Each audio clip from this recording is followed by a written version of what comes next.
Welcome to the Journal of Graduate Medical Education Spotlight on Authors. I am Gail Sullivan, Editor-in-Chief of the Journal of Graduate Medical Education. The goal of this journal feature is to bring to our readers some of the backstory as well as practical implications of a recent journal paper. I will be interviewing Dr. Jessica Dine, who is Assistant Professor of Medicine at the Hospital of the University of Pennsylvania and Assistant Program Director of the Internal Medicine Residency. She will talk about her study, the feasibility and validation of real-time patient evaluations of internal medicine interns, communication and professionalism skills. Jessica, why did you want to study this topic? First of all, let me say thank you for the invitation, Gail. I wanted to study this topic for two particular reasons. The first one is a very personal one. When I was a resident, my clinic preceptor decided for one of our semi-annual evaluations to incorporate patient feedback from patients I had actually examined. And I remember it to this day. Most of the feedback was very positive, but one of my patients, for example, pointed out that whenever I examined her, I didn't tell her what I found.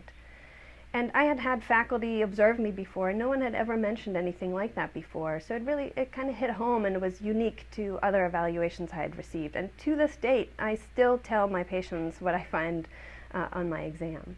And the second reason is sort of from the other side of things. Now that I'm an associate program director, I see evaluations on a larger scale. So in our residency program, a couple years ago, we started doing a standardized patient evaluation of interns.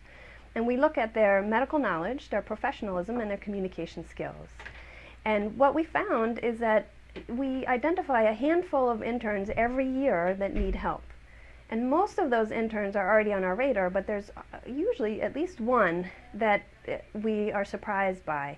And so I think that patient evaluations are incredibly valuable and offer a potentially unique perspective to our pre-existing evaluation systems. So what we wanted to study here is, well, is it feasible to incorporate patient evaluations in the larger evaluation scheme of our residency program? Well, what were the most important or surprising findings from your study? I thought we would find that patients would be hesitant to evaluate their doctors, but that we could overcome that barrier by just increasing the number of evaluations. And that's actually one of the reasons why we chose the inpatient setting, because most of our trainees are predominantly practicing in the hospital, but they have large numbers of patient encounters during that time. But we actually found the opposite. So patients weren't hesitant at all. In fact, they enjoyed evaluating and giving feedback to their doctors, and they actually enjoyed being part of the medical education process. But we still required a large number of evaluations in order to get a reliable assessment of interns' communication and professional skills. So ideally, we would need 165 evaluations per intern, which is a way higher number than I expected to find. What are some of the practical implications of your work?